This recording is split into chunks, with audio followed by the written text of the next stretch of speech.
Although the founders of parkour never studied the natural method directly, they were strongly influenced by le parcours du combat, a military obstacle course discipline that grew directly out of Hébert's teachings.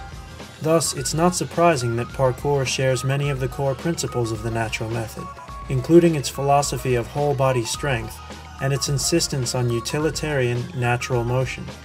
In parkour, the goal is a complete freedom of action, an ability to move in whatever direction is called for with confidence, efficiency, and speed. A traceur's toolkit consists of any kind of movement that could be used to overcome an obstacle, including things like running, jumping, climbing, and rolling, as well as certain parkour-specific movements like the arm jump or the cat pass. However, while these and other familiar movements are a good starting point for beginners, it's important to remember that, just as in real life, there will always be situations where there is no quick and easy solution and a more flexible approach is needed. You can think of each specific technique as a phrase in the language of movement. By memorizing the most common ones, you'll be able to get around at least a little.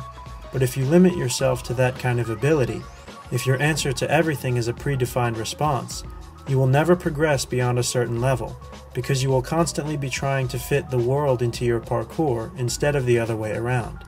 It is the environment itself that matters, the environment and your ability to pass through it. For that reason, a traceur's attention should always fall first upon the obstacles and only second on the moves.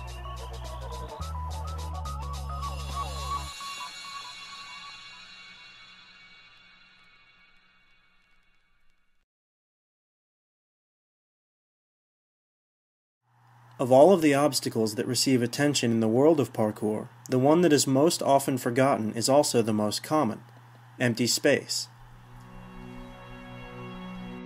It's on flat ground that a traceur has the least advantage over a non-traceur. There's nothing to trip up an opponent, no shortcuts where technical skill can give you an edge. It's the obstacle requiring the greatest mental and physical endurance, and the one that's the least interesting to train on or prepare for. Yet because empty space appears both between and within every set of obstacles, it's also the one traceurs need to be most aware of. In an art based upon a need for speed, there is nothing more fundamental than the ability to run. It is the heart and soul of parkour. The other techniques come into play only when something gets in your way. When preparing a training routine, a traceur should ask himself, what kinds of running do I need to be capable of? Because a parkour run often involves starts, stops, and breaks in momentum, traceurs should train sprints and hurdles side by side with endurance running. They should run uphill, downhill, and cross-country to get a sense of how different environments will affect their stamina and speed, and should also consider trying barefoot running or running with some kind of weight to improve their versatility under unusual circumstances. When working on one's overall ability to move quickly, there are no shortcuts. In the end, your performance will only be as good as your preparation. The second most common kind of obstacle, at least in the urban world, is a rail or small object, like a trash can or a garden planter. In some cases, the quickest way to deal with these obstacles is simply to run around them or jump over them. But to prepare for the times when this isn't an option, most traceurs practice various kinds of vaults, diving or jumping techniques that include the use of one or both hands to boost you up and over the object without losing speed. Dozens of different vaults have been defined by traceurs around the world, each tailored to a specific range of situations in which it is the most efficient technique. However, in actual runs, the distinctions between them are blurred and unimportant, and thus it's better not to bother with names, but instead to focus on the overall principle. Because the use of hands gives you extra power and control in your movement, it's often more efficient overall even if it slows you down a little. Having your hands in place allows for last-second adjustments to speed and direction that aren't possible in midair. Also, vaulting tends to keep your center of mass lower than jumping or hurdling, meaning that you expend less energy fighting gravity and absorb less impact on returning to the ground.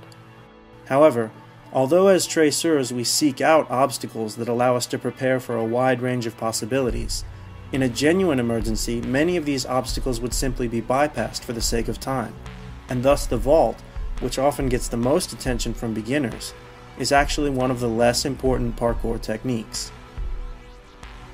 The third kind of obstacle is a tall wall, one that is too large simply to be vaulted or run over. This category also includes unusual objects like gateways and fences, the sides of staircases, columns, or even in some cases the sides of trucks or dumpsters. Generally speaking, overcoming a wall involves solving two distinct problems: reaching the top with your hands and then pulling yourself up and over. Walls that are closely spaced or built with hand and footholds can be overcome using traditional climbing methods.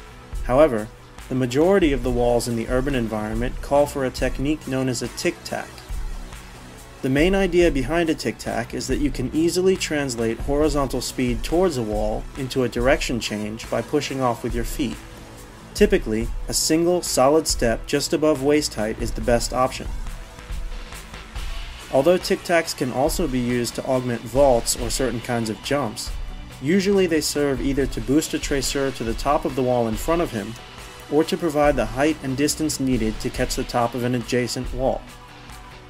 Once a traceur has reached the top with his hands, the method for getting up and over is the same in nearly every case.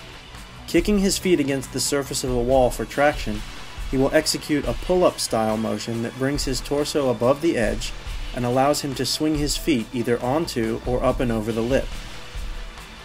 Because topping over a wall requires a significant amount of upper body strength and overall coordination, and because some variation of this movement appears in virtually every real-world run, it should be a part of every traceur's training regime from day one. The remaining major categories are gaps, drops, and tight spaces, all of the non-obstacles that nevertheless influence a traceur's choice of movement. Gaps come in so many shapes and sizes that it's nearly impossible to list every method of getting across them.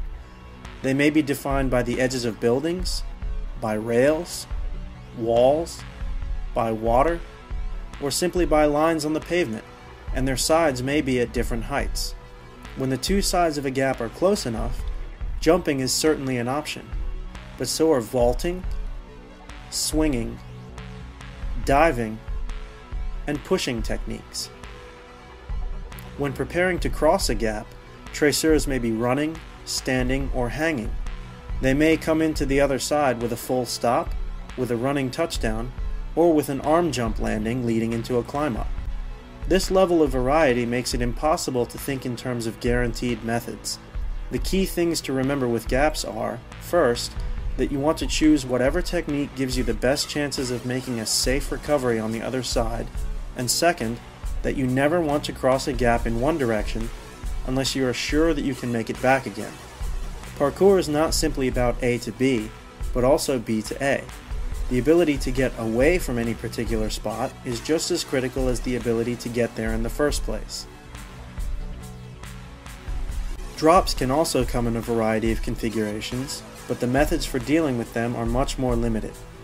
Because drops create enormous forces of impact, especially in the urban environment where most landing surfaces are hard and unyielding, they are among the most dangerous of parkour techniques.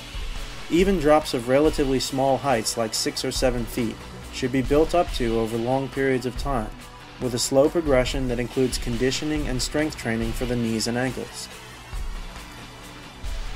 In the interest of safety, most traceurs try to avoid taking large drops altogether and, when necessary, utilize a hanging method that allows them to shorten the fall by the length of their body.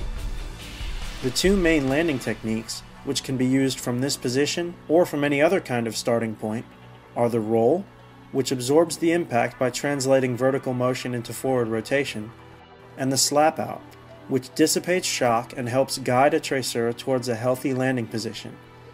Again, a good rule to bear in mind is not to take a drop if you are unsure of your ability to get back up to where you started. This will help traceurs to recognize drops which they really shouldn't be taking in the first place.